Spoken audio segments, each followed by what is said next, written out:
And welcome back. Joining us for our first conversation this morning is the Prime Minister of Belize, the Honorable John Briceño. Good morning, Good PM. morning, PM. Good morning to both of you. It's always good to be here. I know it kind of sometimes because of my scheduling, it's kind of difficult. But here we are, thanks. You're a busy guy, so it's understood that your schedule will always be chock full. Well, today was a little bit easier because I spent the night here. I had something else to do outside of Belize City. So instead of driving all the way to Orange Rock, I spent the night here. So, all right. No wonder you're early. That's good. Late at night to prepare, but at least you have to wake up like before 5 o'clock, and then that traffic. Yeah. And then sometimes you have to be trying to see if you could weave your way through the traffic to get here. Yeah. I can relate. I live out district as well, technically. There's no such thing as out district. Yes. The surprise is always correct everybody. There's no such out district. There are other districts, but that out district. Okay. Out of the Belize Out district. of Belize district. PM, let's jump into, sorry. No, go ahead. Let's jump into a couple of conversations that we have lined up while we have you with us this morning. You're recently back from Mexico, Right. where you attended the installation of President Sheinbaum. I think coming out of that was, for us as Belizeans, a need for reassurance, if we could describe it as such, regarding energy. I know the transition from President AMLO to President Sheinbaum was one of the questions as to whether or not whatever we have in place with Mexico where energy is concerned remains on the table and will be honored by the incoming president. Perhaps we can start there. Well, certainly.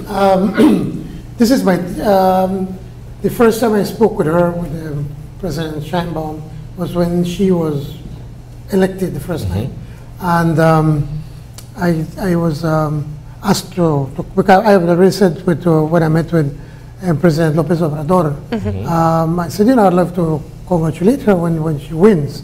And so I was immediately, well, on the day I was given a number. So as soon as it was official, I called her.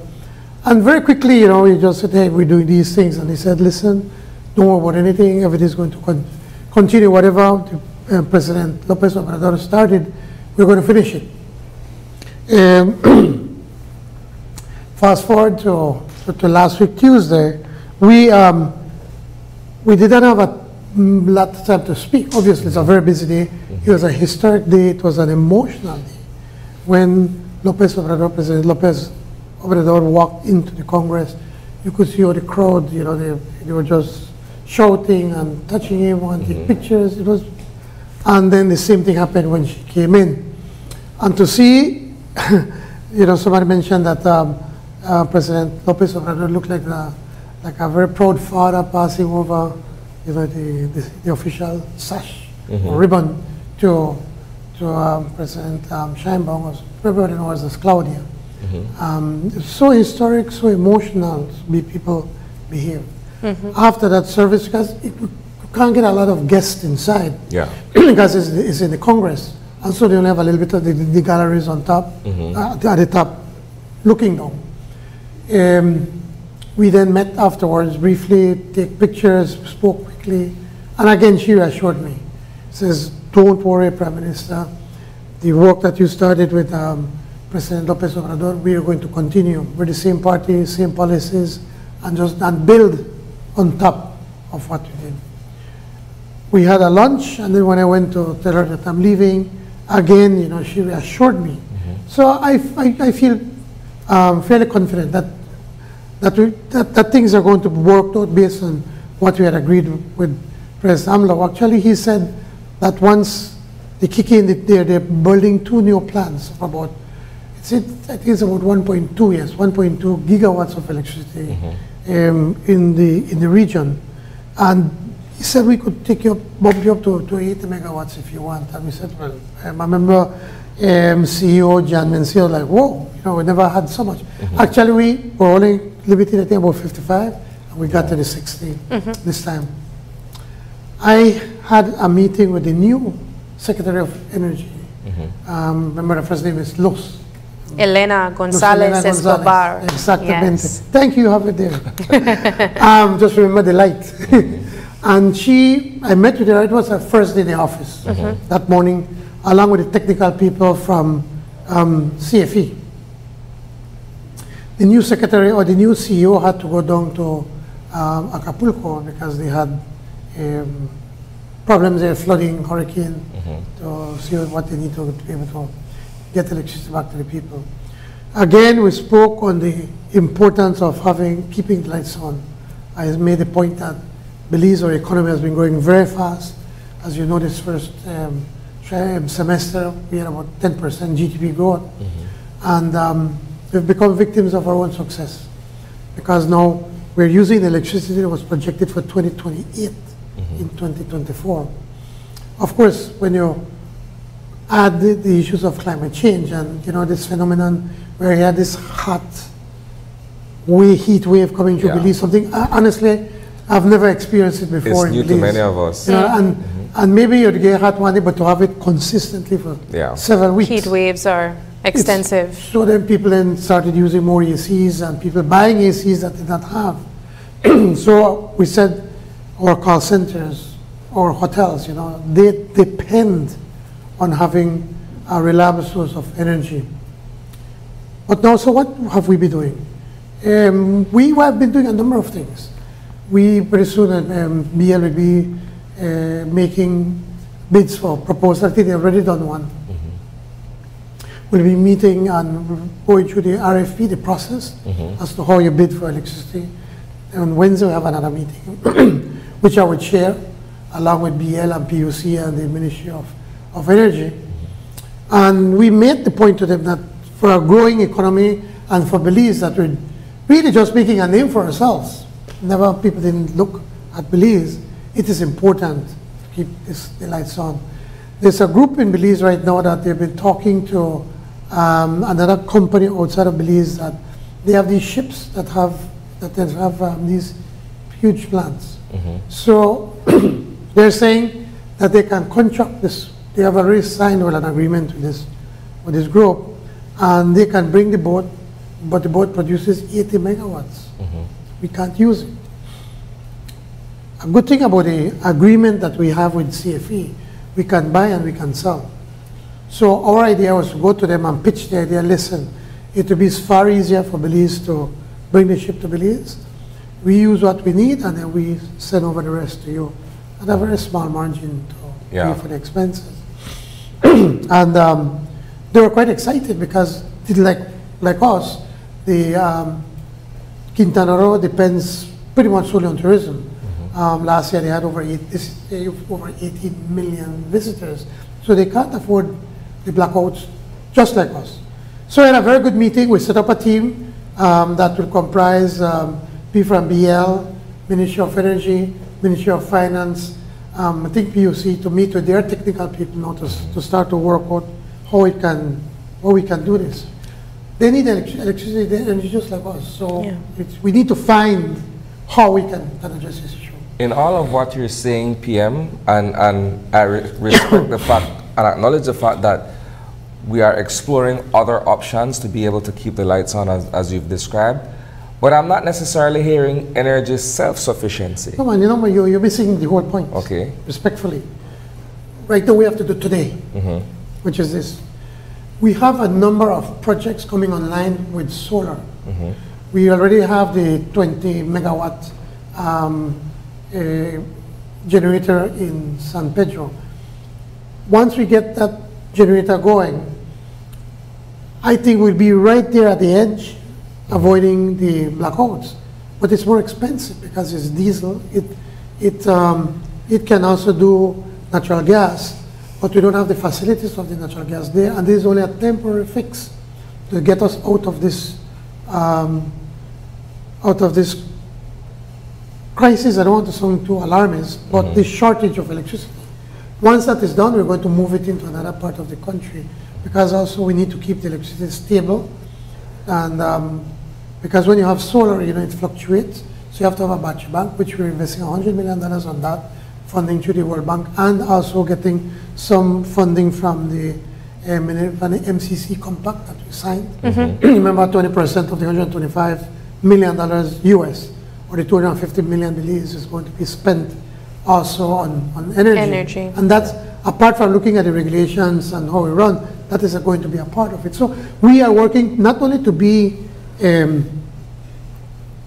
sustainable, but also we want to be able to export. And I met the two groups.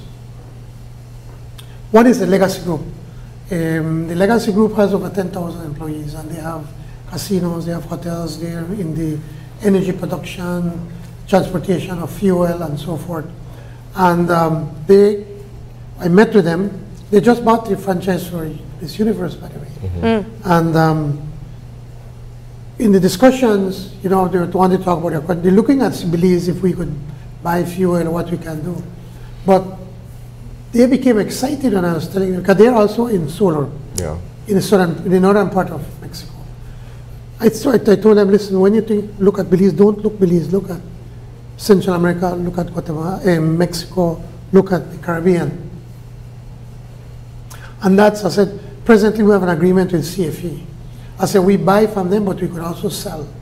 And that's when you could see immediately get excited when we could come. It's easier to come and put your installations here and sell. And also then, when I said the government owns the port now, we bought over the port. And they made, wow, we could set up a depot here, put the fuel here, and then sell to southern Mexico, because it's closer than Houston and other places. So he believes that, they believe that there can be things done. I spoke the day before, on the same Tuesday night. I met this young man from the Garza family. They are going to be providing the electricity for the 4 seasons. And their plan is to, well, they just want to meet because it's a big investment, they want to do it. I'm talking about the possibility of maybe they could sell electricity to Kikoka. So I explained to him, you have Chapel, Kikoka, and San Pedro, or Ambergris Key. And with submarine cables, you could easily do that. And again, I said, but look at Mexico. Listen, we have this agreement. And they were planning to come like around December, but now they want to fast track, probably sometime this month or early next month, to come and look at Belize, because part of their investments also, they build transmission lines, especially in the north where you have a lot of private producers of electricity, and they need to get on the transmission line to CSE to distribute. He says, I said, well, right now the transmission line that we have, in the next few years we're going to max it out. We need to build another transmission line. And immediately says, you know, that's something we do. We could come and look, and maybe we can build a transmission line and then we lease it out as opposed to BL or government putting the money. So there's a lot of opportunities, a lot of excitement about Belize. And so we're working on the issues of energy. We recognize how critical, how important this is for all of us. And we've worked so hard in such a short time, in 4 years, to be able to get us where we are, and we can't afford to go back because of the challenges of energy. PM, what I'm hearing is that there are a lot of investments that are currently in place for next year, starting as early as now, that could potentially reduce the load shedding issue that a lot of us here have been enduring. Sorry? I can't even repeat it. But what I really want to do is to give our viewers that sense of assurance that this timeline will be taking place very quickly, if it is even going to take place quickly, because ultimately, PM, I'm hearing a lot of positives from investments and the way that Belize is perceived as a country that they can benefit from, the Central American region as well as the Caribbean. But viewers, persons watching at home and at work, they just don't want the lights to be shut off, PM. I understand fully. Please, I understand fully. But again, you have to remember, CEO Bensia said this is a problem that started off way back in 2013, when the government back then should have started to make plans to start to have new sources of more energy. And there's been this back and forth between BL and PUC, like loggerheads all the time. They've been fighting, and this have to stop. So what we've been doing, and it continued in government. It's almost perceived as a part of their culture. So what we have been doing since earlier this year, I have organized meetings with from my ministry with I usually have Chris and NARA, Ms. Briceño, to meet with the two groups so that they go after each other and start to address these issues. Remember from last year, which was what, almost 2 years ago, we signed off on a loan to do 60 megawatts of energy. The kickback has been, because it comes from a Saudi fund, we have to go through them, and now right now we're in the bidding process of the actual building, and we hope that before the end of next year, we'll start with the first 20 megawatts of energy. Again, the challenge is, and I'll be very frank, that PL saw the problem that, hey, we're going to run off electricity. So they have been putting a lot of efforts in looking at energy generation, as opposed to their mandate is transmission and distribution. But now that we've come on board and we have come with a new vision and a hands-on as to what needs to get done, we have said, listen, you concentrate on that. We're going to make sure we could work on getting energy, that we can start to produce more energy, and that's what we've been doing. Unfortunately, it's a long process. It's not like you go to the neighborhood shop and buy one of these solar light and it works. It requires a lot more. We are doing everything we possibly can to get this going, and we believe that we'll be able to meet the demands in the coming year, this coming year, 2025, and certainly by 2026, new investments will already kick in that will be able to be self-sufficient PM, with mostly renewable sources of energy. Allow me to go in a slightly different direction, but nonetheless related to our consumption of energy. Let's talk about the economy and economic development, simply because while we boast of an uptick in our economy's performance, you still have pockets of our society that may not necessarily be feeling this particular success, that you have employment related to it, you have economic activity where they are, and what have you. Let's talk about that from a broader perspective, and then we could zero into certain areas. That is certainly always a challenge. Look at what we have done. When we raised the minimum wage to $5, over 30,000 Belizeans got a pay raise. That move alone moved all of these people out of this poverty line. I'm not saying that they're rich, or they're no longer poor, but they have a lot of catching up to do. When we increase the minimum wage, then what happened to the private sector? They had to raise salaries. They had to raise wages. I remember talking to one of the biggest companies in Belize, and the person told me, no, level entry for them is now $8 and $9. So I said a rising tide rises all boats. But unfortunately, some people don't have the skill sets, and that's the reality. And some people don't want to go and work at a farm. We need cane cutters. People in agriculture tell you we need more workers, but and for whatever reason, and not knocking it, they don't want to work at a farm. They want to work in an office, they want to work in AC, they want to, and that's okay. That's you decide that, but it's your decision. There are jobs available. On Saturday night, and I usually do this. We had one very late lunch, and then Saturday night it was an hour. We just talked and eat something very light earlier. And after 9, I said, you know what? I feel like Bali tacos, right? And she said, yes. So I went back, called my cousin, we went to, and while I was there waiting for the tacos to take over, and I usually do it, This young man comes to me, say, "Oh, Mr. Johnny, it's a long time no see. What do you want me to talk? Well, you don't got a job for giving me." I said, "Well, you want to work for government? There's so many opportunities. You have people in call centers, you have in tourism, you have in construction, you have in agriculture, you have all of these opportunities that you could get a job or." with the MSMEs, what we're doing, you could open your own business. And so he, and he said, no, you're right. And sometimes we don't think about it. So the vast majority of people are working. This last, the people that want to work, only 3%, we're only 3% unemployment rate. But we have about over 40% of women that don't work. Most of the time is because somebody has to be the caregiver, they have to take care of the children. What we call centers are allowing you to work from home. Now more and more of them are working.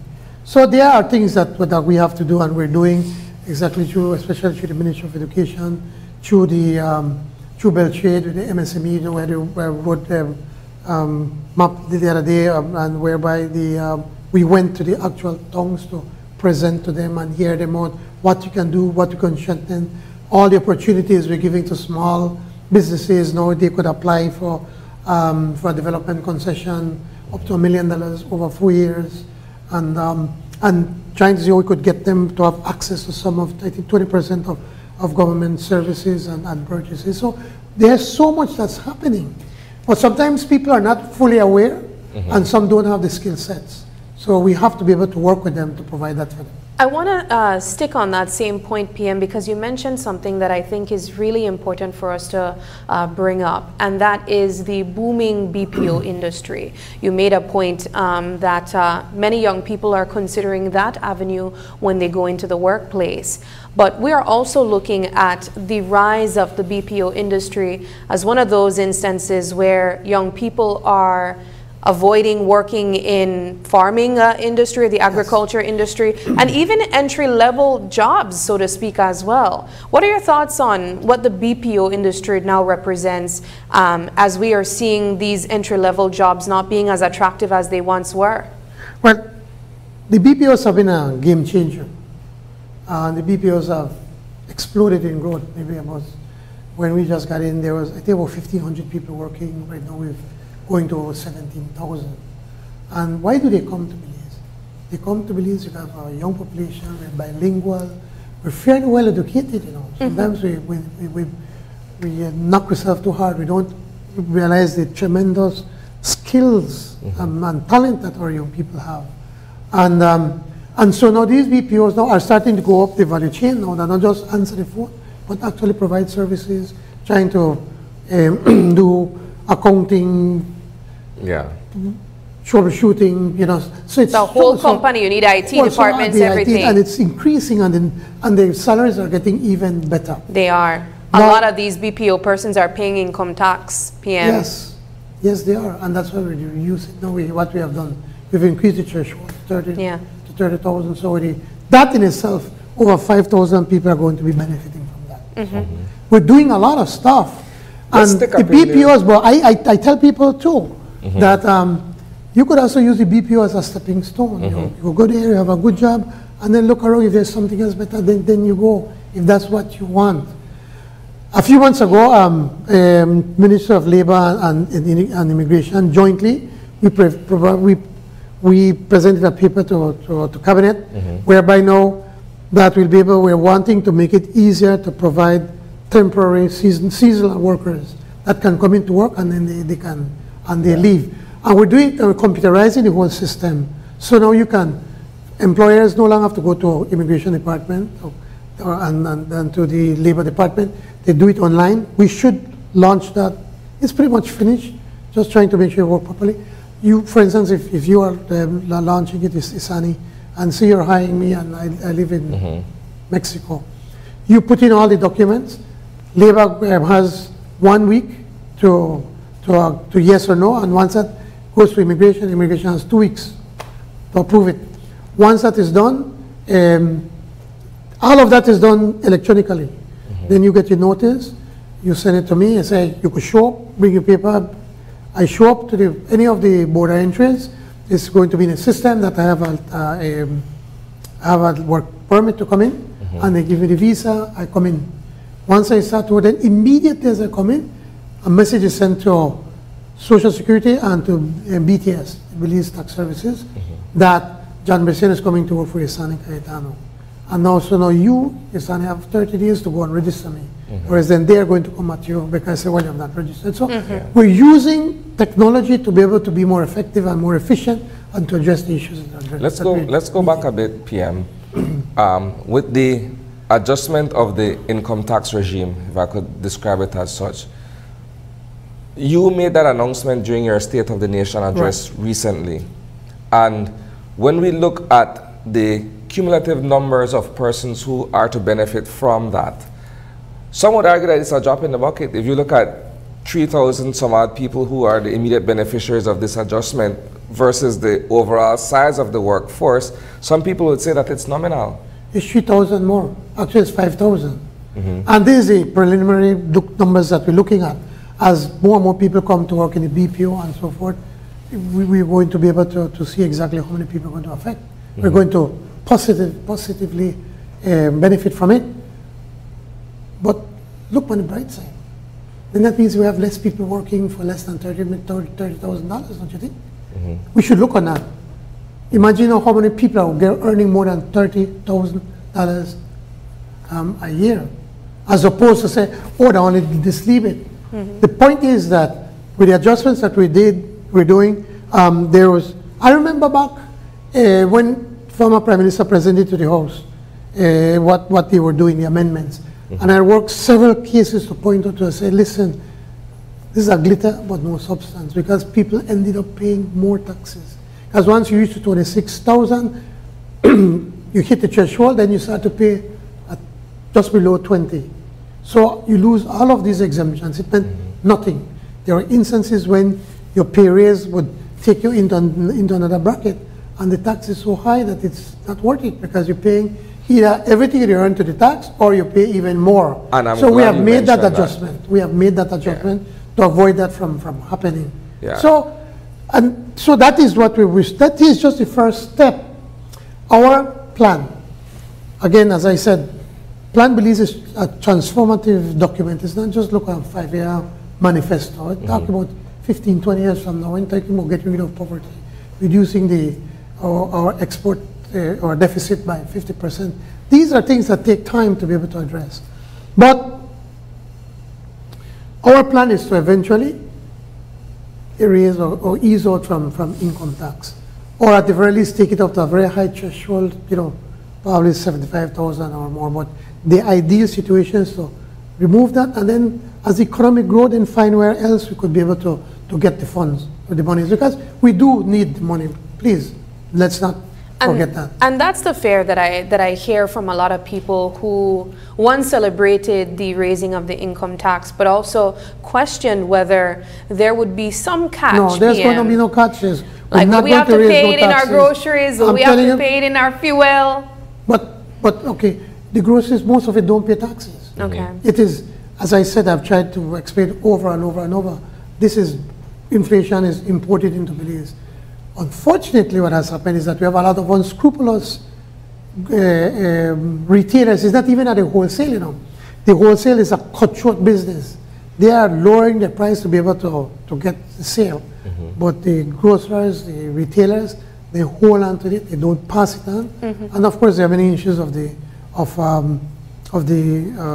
probably underreporting of GST and so forth, which again we're working right now, because the idea, next probably year or two, working with Ms. Langsworth, we're going to be computerizing, so we could computerize what comes in from customs, what is sold, what goes to the store, so we could track it to ensure that we could be able to collect taxes. So no, there's no catch to it. The economy continues to grow, but we need the money. So I can't come to you and say, oh, no, we're a magic wand. No, but there's no catch to it. Okay. I think what naturally flows from that topic is the issue of inflation. Now, you've said that inflation has gone down by percentage when you compare it to previous years. But when we do an informal poll with the everyman out there, they will tell you, look, we're still feeling the cost of living to be high, and we're still grappling with that. How do you respond to that? Because that's a real everyday concern. Trust me, I know. Whilst I don't go buy at the store, my wife Rosanna was a complete, hey, the money we have, it's tight because of the cost. So I understand. But the frustration is that our hands are tied to a large extent because we don't produce these things, we import them. And the little that we produce, we have to import a lot of the materials that we need. So it's not that we're in deaf ears. When we're saying that the inflation is falling, it's falling based of 12 months ago. The United States is going through the same issue. Every country in the world faces the same issue. The United States has one of the healthiest economies in the world. They have done extremely well. Last month, they expected they were going to have, I think, about 125,000 jobs. They ended up having over 100,000, over 200,000. But yet, when you ask Americans, they will tell you, oh, things bad, things don't go good. So it's a mental issue, and it's your pocket because we've never been like rich like like United States. So I feel it, and I know, and I wish we could do more, and we do everything that we can. We try to go after these people that are trying to rip off our consumers, and we try to do things like raising the minimum wage, these income tax, different little things here and there. We are doing as best as we possibly can. The point is that the inflation rate is starting to go down, but people still compare to where it was in 2020 when the whole world was turned upside down and there was disruptions and prices go up and it's difficult for them to come down. So I want to do more. We want to be able to find ways how we could continue to bring in more investments and so salaries can continue to go up. The Four Seasons, when that kicks off, is going to be a game changer in Belize. The Four Seasons is one of the top lines of hotels in the world, luxury hotels. And when they're telling me, they want to be able to set up a school in Belize to train our people properly. When the people that go there they're very wealthy, so they'll be paying a lot of money, a lot of tips. We are doing our part to be able to help, but unfortunately, we don't control the cost of the goods that are coming into Belize. PM, I want to flesh out two additional topics from my end while we have you here with us. One, State Bank, and two, we go back to the FOIA request for information from the government regarding the university hospital land purchase. So let's go State Bank first. Let me go to the second one, which I could easily answer very quickly. We don't give you everything there is to give. Honestly, that you remind me of when the social partners, the senators want to have this whole inquest into if anything wrong. When he said nothing happened, we didn't do anything. We have given all information, and we are going to release the technical report. I hope we could get it done this week. So you'll get that. Enough? Allow me to follow up quickly then. The reason I'm asking is because we know that traditionally Freedom of Information Act requests or FOIA requests are the most frustrating processes to be able to request information from government. Everything is done to frustrate this whole thing. And so I'm asking simply because that request has formally been made, and I know that in previous instances, other organizations have made similar requests and they didn't really receive what they were asking for. So in respect of the university hospital and the land that was purchased, you're saying to us essentially that the technical report will be submitted in short order? Yes. Fair enough. Let's go back to State Bank then, where there's also a lawsuit before the court regarding the compulsory acquisition of the 23 acres of land. And the owner is essentially saying that he wants a particular sum for the overall 23 acres of land. And of course, he wants $1.25, if I'm not mistaken, in head tax in perpetuity. So you think he's serious to sell? Well, I'm not sure where he stands on that. He has placed that on the record that that's what he's asking for. I am asking you, where does your government, where does your administration stand on that outside of what is taking place before the court? Well, first of all, when there are issues with courts, you have to be careful when you talk, what you say. I don't want to prejudice the case in any way whatsoever. All we've been trying to do is to be an honest broker. There is a massive investment. It's becoming an eyesore because nothing is happening there. And the longer we take to settle this, the worse it's going to get. As it is, I think they already have about almost 3 acres of erosion in the washway, because nobody's there to put in the seawalls and to protect it and so forth. I've been told, I've not been there, I've been there only once with one of the local investor when he went to show me, and you could see it's a massive investment. So now all of these buildings, if you don't take care of it, rust is going to get in, it's going to go to nothing. I think we, as a responsible government, it's a huge investment. If it was 2 people fighting over us, a way smaller investment, of course we're not going to get involved. But remember, successive governments have said that this project is in the national interest of Belize. When it came this started off way back under the PUP, the Musa government, when they came with a plan and to present they came to the plan to say, well, we want to purchase this because we want to do this cruise port, which was it's still very important. And we agreed to it. The UDP government, in 2 occasions, came to the House, passed legislation saying that they were Belize to support because it's on the national interest.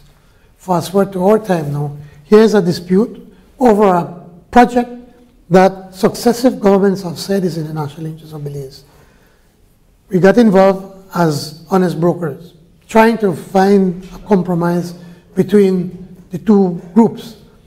But well, they can't come to an agreement. I don't want to prejudice or give my how I feel about it, but they can't come to a compromise. So now here comes the investors that really have the money, that they're the ones that put up the money, most of the money, come to us, well, we can't come to an agreement. Now we have MSC, one of the largest cruise lines, and also they do container. They move container, the largest company to move containers around the world. They have over 200,000 people working. They're saying, well, no, we'd be interested, but we don't want to get into this mess. The only way we'd be interested if this mess is settled and we buy over it. So that the only way we can do that is by compulsory acquiring the land. In cabinet, we had a long discussion, and the agreement was that the government and people of Belize must be protected from any lawsuits, that if there's any lawsuits, taxpayers will not pay a single dollar, a single dime. A sort of like an indemnity.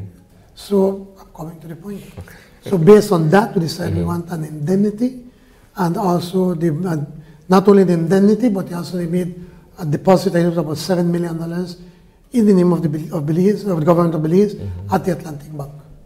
So once we felt that we went through the indemnity, we had our lawyers going back and forth to ensure that it's a solid indemnity that can pull out from it. We said, okay, we're going to proceed. We put out the notice, and so the notice basically to tell the owner, come, we want to acquire it. Can we come to an agreement? Same terms, so obviously it's not happening. Now they went to court again, and well, we have to wait what the court is going to say on this matter. And at the same time, MSC, well, we're hoping now, MSC has come to Belize. I met with them here, Albino and 2 other persons, the top people from MSC, and said they're excited. They came for the first time to Belize, and they flew by helicopter and looked at, the blue hole, the reef, the country. And there, he says, you guys have one of the most beautiful countries. We want in. We spoke to them about the port of Belize, and they say, well, we're prepared to do this and also import and consider investing in the container portion of the port. So exciting things are coming, but we need to get things done. We need to solve these problems to be able to go to the next point. PM, thank you so much for the time you've taken so far with us, but we do want to take a really quick break, and when we come back, we will be continuing our discussion. Sure. All right, we are going to take another quick break, as we mentioned, and when we come back, we have more with the Prime Minister of Belize, the Honorable John Briceño.